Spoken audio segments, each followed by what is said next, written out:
Moving into project management for dummies and the readings for that from chapters 7 through 10. Chapter 7 moves on to extend that discussion from chapter 6 about the WBS. And so now chapter 7 is looking at what's called a network diagram. In a network diagram, we're trying to map out the exact timing of a project. So we had our work breakdown structure where we assigned who was responsible for what part of the project. Now with the timing of the project, we're trying to drill down and get far more specific than just who is responsible for the project, but then what is the timing of the project. So we start with these milestones and activities, which you already had as part of your work breakdown structure. So what are the different milestones of the project, different things that we can break the project down into?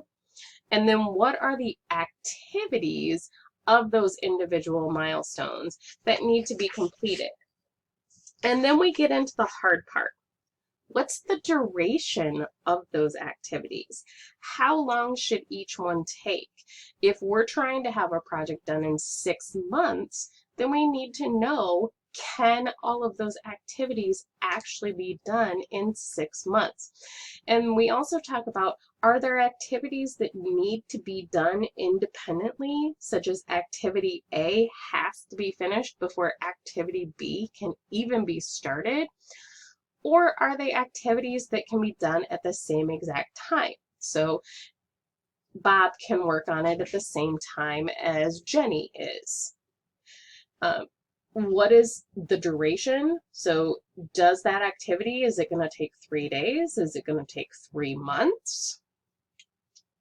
If it's going to take 3 months, does that activity need to be broken down into more milestone events? And then what is the critical path?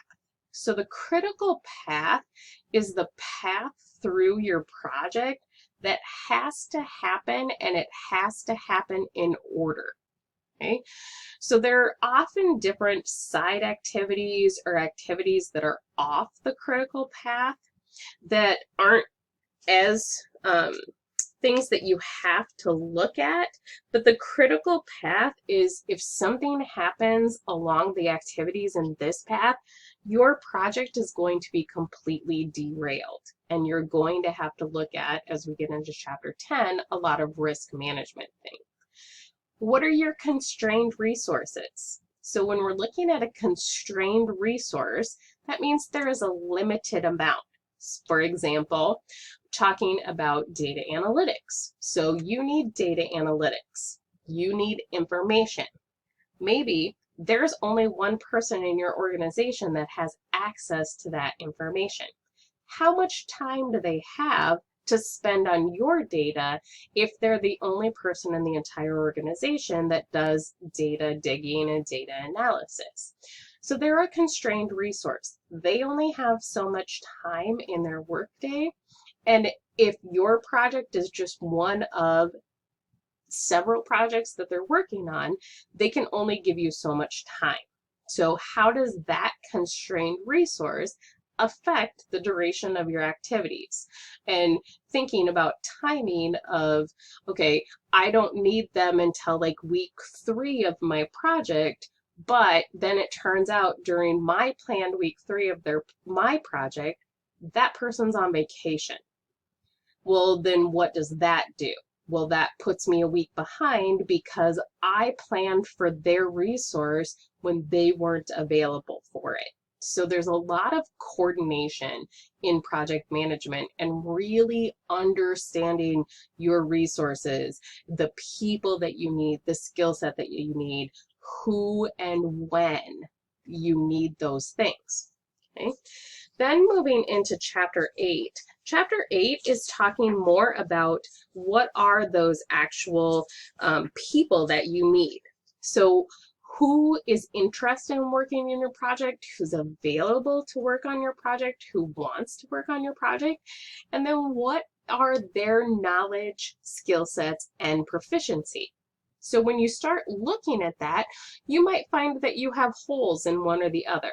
okay, I have 5 people on my project team and they have these specific skill sets and knowledge, and this is how proficient they are in those skills and knowledge. Well, it turns out that I need somebody who's really proficient in another type of knowledge that my team doesn't have. So my options then are to develop one of my team members to that proficiency level. Do I have time for that as part of my project duration? Or do I have to go to an outside help? Or do I need to hire a new team member? And what are my time constraints, my resource constraints, my project constraints for that? What is the availability of those skills and resources that I need? And then even like I said, their time, planning what time. I need this specific skill set in week 5 of my project, and I need to make sure that the person in my organization who has that skill set is absolutely available to me during that week, or my project duration is going to be off. Okay? And then that gets into chapter 9, which focuses on resource management and budget billing.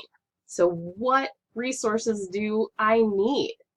And being specific and thinking down to the very, very, very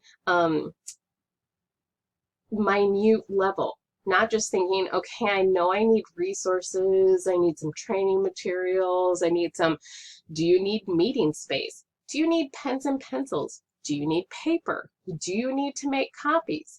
Do you know how much it costs to make copies in your organization, or do you just walk up to the copier and make copies anytime you want to? Well, as part of your final project, you need to figure out how much copies cost, and that should be included in your budget. Okay? How much do those resources cost? So all resources cost money, and even if you, and as part of like risk management, what if you're being offered a resource right now that is offered completely free to you? What would happen if all of a sudden you had to start paying for it for some reason? What does that just mean? Your project ends because you don't have the money for meeting space, and if you can't meet for free, you can't carry it off? Or do you have a plan in place for what happens when that happens, which then moves into chapter 10 of risk management. So the possibility that something is going to occur, or something planned, that's supposed to be planned and not planes, I'll fix that, doesn't occur. So all projects have risk. Everything that you do potentially has risk. Some of it is low risk, some of it is high risk. But even things like I was saying earlier, what happens if right now you have free meeting space? And then all of a sudden something happens and they're like, no, you have to start paying for this meeting space. Then that's a risk. And what's the effect of that risk on your project? You need to find new meeting space, or you need to find a budget. So then that's your plans for mitigating the risk. Okay, so identify the risk, my availability to free meeting space. The effect on my project is that I can't move forward without free meeting space because I don't have a project. So my budget is to have a backup meeting space if something should happen to my first meeting space. Okay, and then 4 and 5 are just to keep track of that and inform people if that happens or when that happens. In chapter 10, there are a lot of different examples of different risks that can possibly happen and the different impact on them. And remember, every single project is unique. And so that means that something that is a risk for your project might not even be on the radar for another project. But it is something that you have to think about and you have to build in, especially if your particular project is on a time crunch. Like, this has to be done by October 1st, or it just doesn't happen because of different constraints or different regulatory requirements. So then what is the different risks that would prevent your project from being completed by October 1st? So for different examples. So that is week 4 in a nutshell. And as always, email me or post in the general discussion board if you have any questions throughout the week.